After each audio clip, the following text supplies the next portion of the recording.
तो बच्चे मैं आज आपको अपने जो रिवीजन टेस्ट हुए हैं 2 उन्हीं को दोहरा रही हूँ। देखो ध्यान से ज़रा, अगर आपके पास है अपना प्रश्न पत्र तो वो निकाल सकते हैं, नहीं है तो जो मैं बता रही हूँ वो आप सुन सकते हैं।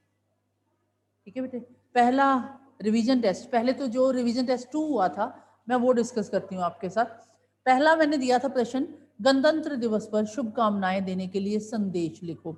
अब संदेश में जो बताने योग्य बात है वो ये है कि संदेश हमें बेटे हमेशा एक बॉक्स में लिखना है। अब हमें नीचे से नहीं मालूम हम संदेश कितना बड़ा लिखने वाले हैं, तो हमें उसे बॉक्स में लिखना है संदेश को। ठीक है, अब संदेश जैसे यहाँ पे है गणतंत्र दिवस पर शुभकामनाएं, ठीक है, तो हेडिंग देंगे हम गणतंत्र दिवस की शुभकामनाएं। गणतंत्र दिवस की शुभकामनाएं।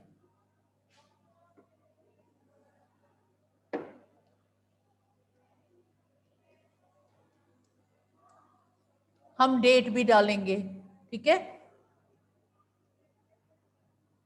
अब किसको देने वाले हैं आप ये शुभकामनाएं, ये भी हमें लिखना होगा। ओके, जैसे हम प्रिय भाई को देने वाले हैं तो आप प्रिय भाई लिख देंगे। यहाँ पे है, यहाँ कुछ नहीं दिया हुआ, शुभकामनाएं देते हुए पत्र देते हुए संदेश लिखने को कहा है, तो हम प्रिय भाई नहीं, हम प्रिय लिख के डैश छोड़ देंगे, भाई नहीं लिखेंगे, डैश छोड़ देंगे। अब गणतंत्र दिवस आपको मालूम होना चाहिए, गणतंत्र दिवस मीन्स उस दिन हमारा कॉन्स्टिट्यूशन संविधान लागू हुआ था, लोकतंत्र बना था। गणतंत्र, गण मीन्स लोग, ठीक है, तो गणतंत्र बना था मीन्स लोकतंत्र बना था। आजादी के बाद इस दिन हमारा संविधान लागू हुआ। ठीक है, लोकतंत्र की आपको बहुत बहुत बधाई। ज्यादा बड़ा लिखने की जरूरत नहीं है, लोकतंत्र की आपको शुभकामनाएं। हमारे भारत में ही एक ऐसी व्यवस्था है जहां लोग अपनी बात कह सकते हैं, सुन सकते हैं आजादी से, उसकी आपको शुभकामनाएं। बस इतना बहुत है। नीचे किसके द्वारा ये संदेश दिया अपना भी लिखना है। ठीक है, जैसे आपका लेटर की तरह ही है एक तरह का ये। ठीक है, आपका कौन है, now then we will close this. अब इसमें अगर हम चाहें तो बेटा एक साइड पे थोड़ी सी उस चीज की जो भी आप डिपिक्ट कर रहे हैं उसकी एक पिक्चर सी बनानी जरूरी हो जाती है। ठीक है, तो गणतंत्र दिवस की बेस्ट ऑप्शन तो यही है कि आप झंडे बना दो। संदेश इस तरह है, बॉक्स में बंद करना है हमें। ठीक है, ये था हमारा छोटी सी पिक्चर। ऊपर हेडिंग ध्यान से सुनो, दिनांक जरूरी है, एड्रेस करना जरूरी है, किसको दे रहे हैं आप शुभकामनाएं, और लास्ट में रिगार्ड्स या जो भी है अपना लिखना जरूरी है। ये तो था हमारा शुभकामनाएं गणतंत्र दिवस पर संदेश। अब दूसरा प्रश्न है आपका इसमें, महिला सशक्तिकरण, यानी महिला को स्ट्रॉन्ग करने के लिए, महिला की शक्ति, एम्पावरमेंट, विमेन एम्पावरमेंट के लिए पर एक नारा लिखना था। अब नारा लिखना है मींस मैंने आपको बताया था, आप 2 लाइनों में लिख सकते हो, आप 4 लाइनों में लिख सकते हो, वो नारा नारा लगे।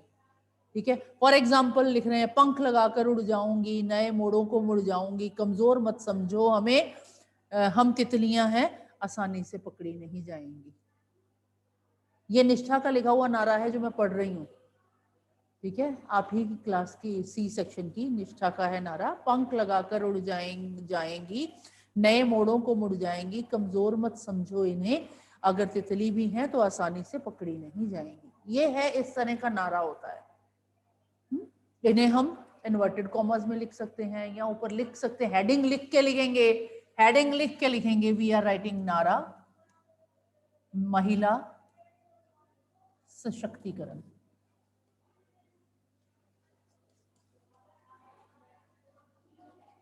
और फिर यहां से हम नारा शुरू करेंगे। ओके, पंख लगाकर उड़ जाएंगी। Okay, done. ठीक है, ये नारा है। उसके बाद, इसके बाद नेक्स्ट जो मैंने दिया था वो है प्रश्नों के उत्तर। इस बार कवि रैदास ने गरीब निवाज किसे कहा है? अब देखो पहले गरीब निवाज का मतलब समझो, गरीबों का निवारण करने वाला, गरीबी दूर करने वाला। अब कौन है गरीब निवाज? परमात्मा। गरीब निवाज गोसैया मेरा, गरीबों का निवारण करने वाला गोसाई है मेरा। गोसाइया भी परमात्मा को कहा गया है, गरीब निवाज भी परमात्मा को कहा गया है। गरीब निवाज गोसैया मेरा माथे छतर धरे। ठीक है, तो गरीब निवाज यहाँ पे पूछा गया था किसे कहा गया है, तो हमने बताना है गरीब निवाज परमात्मा को कहा गया है। नेक्स्ट है सभ्य सरे में कौन सा अलंकार है? वर्ड्स हैं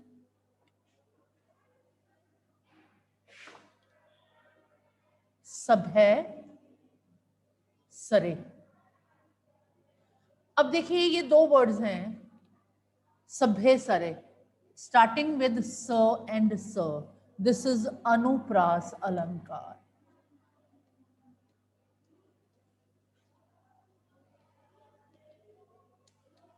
और मैंने आगे भी बहुत बार बताया है, when we repeat the whole word, यानी जैसे मैं लिखती हूं साथ साथ, ये अपने आप में अनुप्रास अलंकार भी है और ये वैसे है पुनःरुक्ति अलंकार। जहां पूरा का पूरा शब्द दोबारा दोहराया जा रहा है उसे हम कहते हैं पुनरुक्ति अलंकार। ठीक है, वो तो विरोधाभास अलंकार, मानवीकरण अलंकार। मानवीकरण अलंकार वहां होता है जहां बंदा ही बना दिया। विरोधाभास एक मैंने कराया था अंतानुप्रास,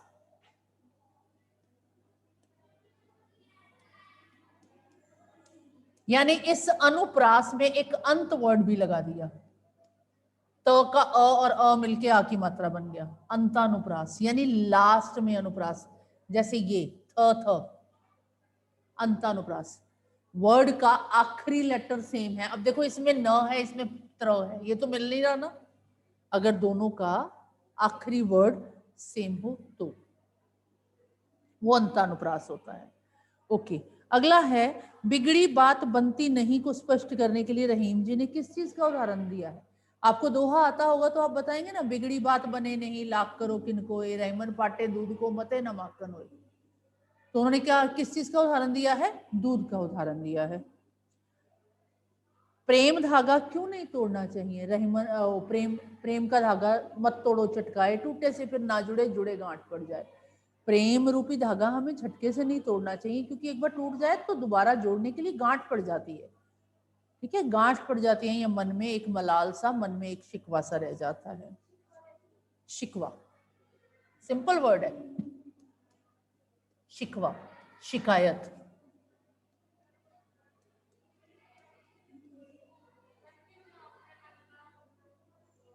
अंतानुप्रास, हाँ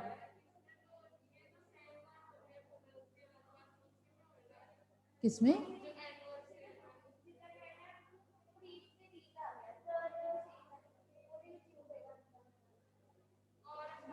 मैं और एग्जांपल देती हूँ आपको, बुक खोल के अंतानुप्रास की एग्जांपल देती हूँ आपको।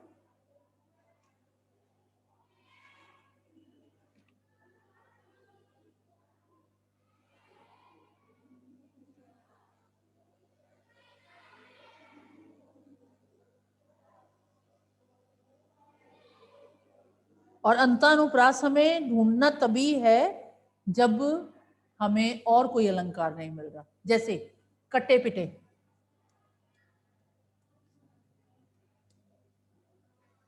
अब देखो इन दो शब्दों में एंडिंग विद ट एंड ट, दिस इज कॉल्ड अंतानुप्रास।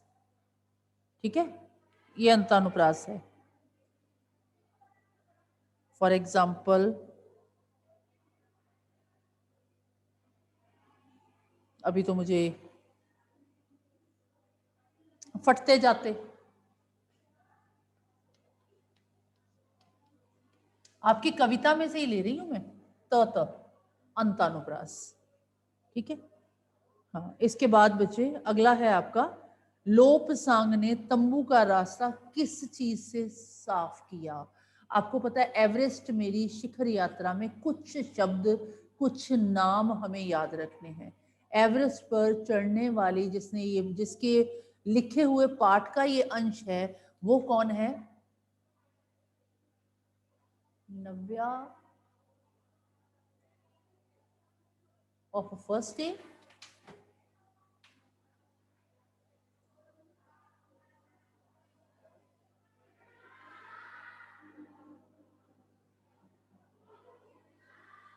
बेटा who is Navya of first day?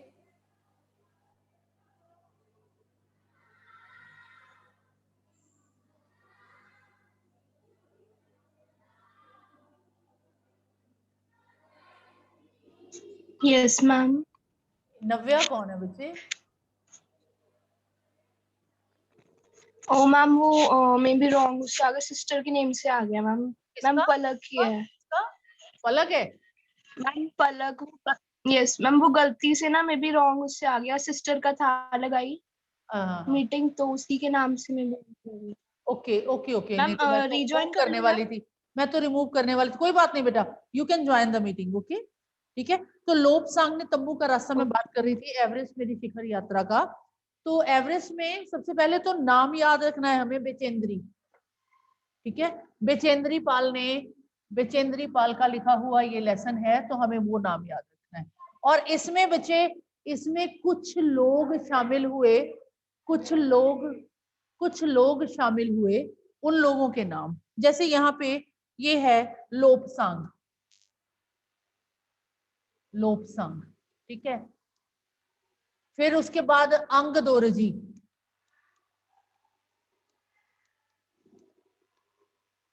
है ना, तेंजिंग आए थे। और लास्ट में एक और आए थे, लास्ट में कर्नल खुल्लर, कर्नल खुल्लर। ये नाम कुछ हमें याद रखने हैं कि जय, मीनू मेहता, मीनू, ये नाम याद रखने हैं। इतने नाम हमारे लेसन में आए हैं। अब आपको मालूम है ये कौन कौन है? लोपसांग ने स्विस छुरी से रास्ता साफ किया था जब लेखिका पे ऊपर से बर्फ की चट्टान रेलगाड़ी के समान चलती हुई आई, उनके सारे उसको कैंप को तहस नहस कर दिया और लेखिका बर्फ में दब गई। ठीक है। तो लोपसांग ने स्विस छुरी से उसकी कब्र को खोदा, उसे बीच में से निकाला तो उसकी सांस में सांस आई, नहीं तो वो वहीं मर जाती। आपको मैंने बताया था एवरेस्ट पाठ ऐसा है जिसमें बताया जाता है कि बच्चे वहां पे एवरेस्ट पे चढ़ते हुए हर रोज मौत को सहज भाव से लेना होता है। मर गया तो मर गया, क्योंकि वहां मृत्यु से खेलना ही है। ओके। अंग दोरजी वो व्यक्ति था जो लेखिका के साथ अंत समय ऊपर शिखर तक गया था। ये ऑक्सीजन नहीं लगाता था, बिना ऑक्सीजन के चढ़ाई करता था। ठीक है, इसलिए इसके हाथ पैर ठंडे हो जाते थे, इसे सेम डे वापस आना पड़ता था अपने कैंप में, नहीं तो इसका। ठीक है। तेंजिंग हिलेरी आपको मालूम है, पर्वतारोही, पहला पर्वत पर चढ़ने वाला व्यक्ति जो बेचेंद्री पाल को मिलने आया। बेचेंद्री ने उससे बात की, उसने, तेंजिंग ने कहा तुम तो पक्की पर्वतीय लड़की लगती हो, तुम्हें तो पहली बार में ही मंजिल पर पहुंच जाना चाहिए। ठीक है। तो ये इसने ऐसा कहा।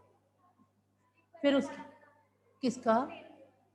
तेंजिंग बेटे फर्स्ट माउंटेन क्लाइंबर है ना, एवरेस्ट क्लाइंबर है। ये जब लेखिका को मिलने आया तो इसने कहा कि तुम तो पक्की पर्वतीय लड़की लगती हो, तुम्हें तो फर्स्ट अटेम्प्ट में ही अपना ये मिशन जो है वो कंप्लीट कर लेना चाहिए। ओके। फिर है कि जय, मीनू मेहता, ये इनके साथ चढ़ रहे थे। ये एक बार नीचे से लेने भी आई थी कि जय, मीनू, ये इनके फ्रेंड्स थे। कर्नल खुल्लर ने लास्ट में जब लेखिका को बधाई दी एवरेस्ट पर्वत पर चढ़ जाने पर, विजय हासिल कर लेने पर, तो इन्होंने कहा था कि मैं तुम्हारे माता पिता को बधाई देता हूं। फिर इन्होंने कहा कि मैं, अब तुम जिस संसार को तुम छोड़कर आई थी, अब तुम जिस संसार में जाओगी वो दोनों संसार बिल्कुल अलग होंगे। ठीक है। अब तुम किसी नए ही संसार में, यानी आप अब फेमस हो जाओगे, अब आप प्रसिद्धि आपको मिल जाएगी और लोग आपको और तरह से लेंगे। पहले you were the normal girl, now you will be the heroine. ठीक है, ये कहा उसने। ठीक है। तो उसके बाद है बेटे, ये लेसन हो गया एक तरह का। अग्रिम दल का नेतृत्व कौन कर रहे थे? प्रेमचंद एक नाम आता है इसमें। अग्रिम दल का ये लेसन में नाम आता है, ठीक है। अग्रिम दल का, अग्रिम दल मीन्स आगे चलने वाले दल का नेतृत्व कौन कर रहे थे? प्रेमचंद। ओके, आगे है कौन सा घाव अप्रत्याशित था? ये लेसन चला गया। तुम कब जाओगे अतिथि में? तुम कब जाओगे अतिथि में? कौन सा घाव, कौन सा जख्म ऐसा था जो अप्रत्याशित था, मतलब जो असहनीय था, जिसको उम्मीद नहीं की थी जिसकी, तो वो कौन सा घाव था? जब चौथे दिन उसने, अतिथि ने लेखक से कहा कि मुझे धोबी को कपड़े धोने के लिए देने हैं, ठीक है। तो अतिथि कितने दिनों तक लेखक के घर पर रहा? 4 दिन। 5 दिन है वैसे मुझे लगता है, पर फिर भी एक बार लेट मी कंफर्म, 4 दिन या 5 दिन। अभी तो बुक मेरे सामने है, आपको 4 लिखना था या 5?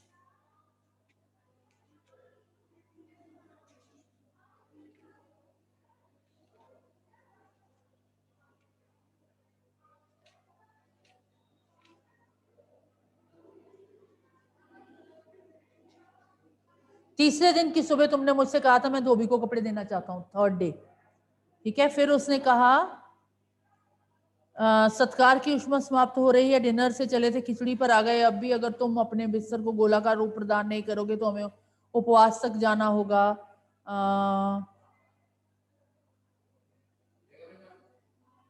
यस कम इन।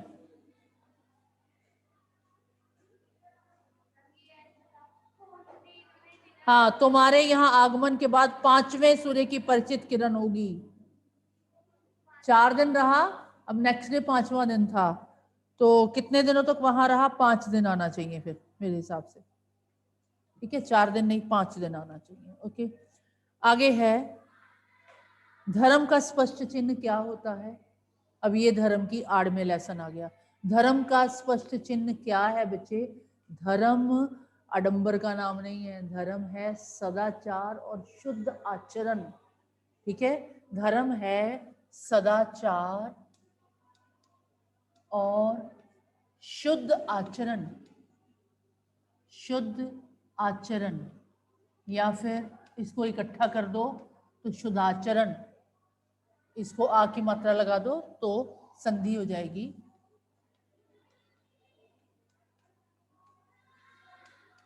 ठीक है। ओके, शुद्धाचरण, ये द और ध ही है।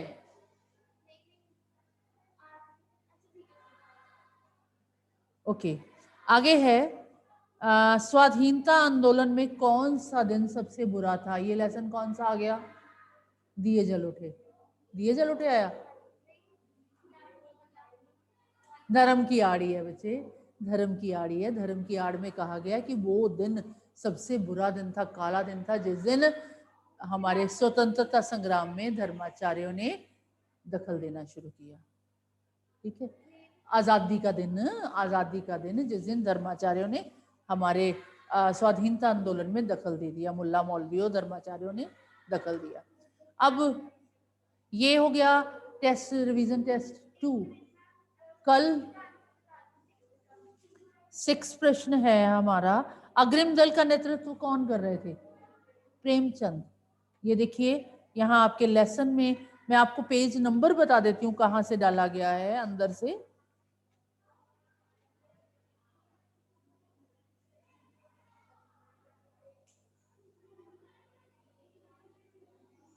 ये देखो आपके 24 पेज पे है, उपनेता प्रेमचंद जो अग्रिम दल का नेतृत्व कर रहे थे। पैराग्राफ शुरू होता है यहाँ से, ठीक है, उपनेता प्रेमचंद। ओके, ये था हमारा। अब मैं पहला रिवीजन टेस्ट और कल के रिवीजन टेस्ट के बारे में भी बता दूं बेटा। Whole grammar plus writing skills, ठीक है, लेखन कौशल और पूरी ग्रामर। शब्द और पद की परिभाषा उदाहरण सहित लिखो। शब्द, शब्द और पद की परिभाषा बेटा, कोई भी हम लेटर्स को जोड़ दें तो वो शब्द बन जाता है। वर्णों के सार्थक समूह को शब्द कहते हैं। जैसे मैंने र उठाया, म उठाया और न उठाया, ये बन गया सार्थक शब्द। वर्णों का सार्थक समूह शब्द कहलाता है। अब जब मैं इसी शब्द को व्याकरण के नियमों में बांध के ठीक है, वाक्य में प्रयोग कर दूंगी तो ये बन जाएगा पद। जैसे रमन ने मुझे कहा या मुझे बुलाया। अब इसमें रमन शब्द संज्ञा पद है।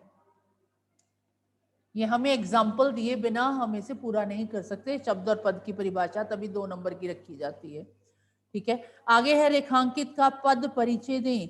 मैंने हाथ धोकर खाना खाया, थोड़ा मुश्किल दिया था मैंने, और मैंने बताया हुआ है जो पूर्वकालिक क्रिया होती है वो क्रिया विशेषण बन जाता है।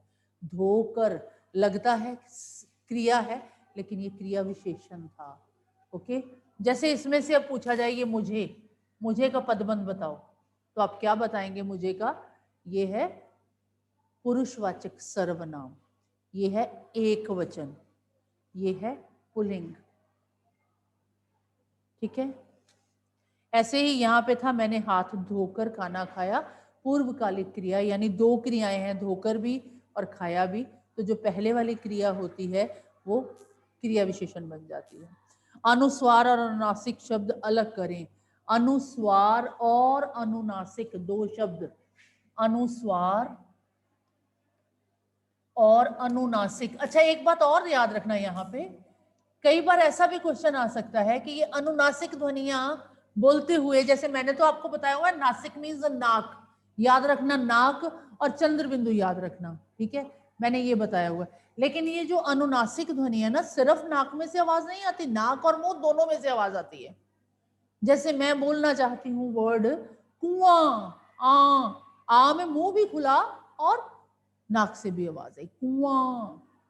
ओके, जो अनुनासिक ध्वनियां हैं, नासिक, नाक और मुंह दोनों से आवाज आई जाती है। जैसे मैं वर्ड बोलती हूँ ऊंट, नाक में ऊंट, मुंह और नाक दोनों का प्रयोग होता है। ठीक है, अनुनासिक ये चंद्र बिंदु होता है, मैंने पहचान के लिए बताया हुआ है, नासिक मीन्स नाक, चंद्र बिंदु। ठीक है, और अनुस्वार मीन्स इसमें व्यंजन है, हमेशा बिंदी वाला वर्ड है। ठीक है, अब अलग करने को कहा था, तो अलग करने में आप लोगों ने कंफ्यूज कर दिया कुछ शब्दों को। कुआं शब्द तो बिल्कुल क्लियर कट है, अनुनासिक है। नहीं शब्द भी बिल्कुल स्पष्ट है, अनुनासिक है। अंक में गड़बड़ की आपने, पदबंध में, पदबंध वर्ड तो ये है ना, अगर हम इसे अलग करके लिखें तो देखिए पदबंध, अगर मैं ऐसे लिख दूं पदबंध, ये भी तो ठीक है, ये गलत थोड़ा कोई कर सकता है। मानक रूप नहीं है ये, मानक रूप ये है जो आज चल रहा है, वो ये रूप है, लेकिन दिस इज ऑल्सो करेक्ट, बंद ऐसे लिख सकते हैं हम। ठीक है, क्योंकि इसी की लाइन का ये वर्ड है। ऐसे ही मैं वर्ड कर रही हूं अंक, अब यहां पे आपको लगता है अंग है, ये शायद अंगहा नहीं है ये। अंक अगर हम पुराने तरीके से लिखें तो इस तरह लिखा जाता है अंक, क की लाइन का लास्ट अक्षर है इसमें, ये अनुस्वार है, अनुनासिक नहीं है। ठीक है, जैसे रंग बताया हुआ, ये वर्ड मैंने बताए हुए हैं आपको, अंक, अंग, रंग, ये वर्ड मैंने आपको बताए हुए हैं। ठीक है, तो ये अनुस्वार वर्ड है, अनुनासिक नहीं है। ठीक है, अगला है अर्थ के आधार पर वाक्य भेद बताएं। ये भी मैंने कंफ्यूजिंग सेंटेंस ही डाला था। वर्ड सेंटेंस है फूल मत तोड़ो। ये देखिए, ये वाक्य है फूल मत तोड़ो। पहले तो आप ये सोच लीजिए कि कितने होते हैं। ठीक है, वो कितने होने के बाद अब ये फूल मत तोड़ो, मुझे नेगेटिव भी लग रहा है, मुझे ऑर्डर भी लग रहा है। तो नेगेटिव में न शब्द वर्ड नहीं है, है ना, नेगेटिव इसे नहीं लेंगे, ये ऑर्डर ही है। फूल मत तोड़ो मना किया है पर ऑर्डर किया है, फूल मत तोड़ो आज्ञावाचक ही आएगा ये। फिर भी मैंने नेगेटिव, जिन्होंने नकारात्मक लिखा उनको भी जवाब दे दिया। मुश्किल वहां होगी जहां ऑप्शंस में से चुनना होगा, तो ये आज्ञावाचक ही है वाक्य। ओके, नेक्स्ट था अरे, अनर्थ हो गया, अरे साइन ऑफ एक्सक्लेमेशन, विस्मय आदि बोधक। ओके, आगे है उपसर्ग, प्रत्यय और मूल शब्द अलग करो। मुझे लगता है ये सबका ही तकरीबन ठीक था। विपक्ष था, विपक्षता, वी उपसर्ग, पक्ष मूल शब्द, ता प्रत्यय, विपक्षता। ता, ठीक है। ये उपसर्ग, ये प्रत्यय, ये मूल शब्द। ओके, नेक्स्ट वर्ड है विलोम लिखे, अपेक्षा का उपेक्षा। अपेक्षा होता है उम्मीद करना, उपेक्षा मीन्स इग्नोर करना। अपेक्षा उपेक्षा, पर्यायवाची शब्द लिखना था बंदर का कपि मरकट। भिन्नार्थक शब्द लिखना था परिणाम और परिमाण। परिणाम नतीजा, परिमाण मापतोल, ठीक है, ठीक है, नापतोल। एक फूल की चाह कविता के कवि का नाम सिया राम शरण गुप्त। बीमार बेटी का क्या नाम था? सुखिया, ठीक है। पिता के पांव घर की तरफ क्यों नहीं उठ रहे थे? क्योंकि उन्हें शंका थी कि उनकी बेटी अब तक जीवित नहीं होगी। ओके, नेक्स्ट है अरुण कमल की लिखी कविता का नाम खुशबू रचते हैं हाथ। खुशबूदार किस चीज की बात की गई है? अगरबत्तियों की। अब अगरबत्तियों की सिर्फ आंसर नहीं है, right in full sentence. Okay, खुशबूदार अगरबत्तियों की बात की गई है। आंसर हमेशा 1 नंबर का प्रश्न का उत्तर है, तो right in full sentence. Okay, कविता की भाषा कैसी है? कविता की भाषा सरल, सहज, मानक हिंदी। अपनी तरफ से लिखना था। हाँ हाँ हाँ हाँ हाँ, ठीक है। बुढ़िया के पुत्र का नाम बताएं। भगवाना, है ना, खरबूजे तोड़ने, भगवाना। लेखक किस कारण बुढ़िया की बात ना सुन सका? क्योंकि बुढ़िया फुटपाथ पर बैठी थी और लेखक की पोशाक अच्छी पहनी हुई थी, इसलिए वह फुटपाथ पर नहीं बैठ सकता था। लेखक ने बुढ़िया की तुलना किससे की है? लेखक ने बुढ़िया की तुलना एक संभ्रांत महिला से की है, उनके पड़ोस में रहने वाली संभ्रांत महिला। लेखक को याद आया ना कि उसका भी बेटा मर गया था, उसे बार बार मूर्छा आती थी। ये बुढ़िया का भी बेटा मरा है, लेकिन ये खरबूजे बेचने यहाँ पहुंची हुई है, ठीक है, एक संभ्रांत महिला से की गई। यही थे आपके 2 प्रश्न पत्र। उम्मीद है अब कल की तैयारी आप अच्छे से करेंगे। सारी व्याकरण और लेखन कौशल, ठीक है जी। धन्यवाद, गुड बाय।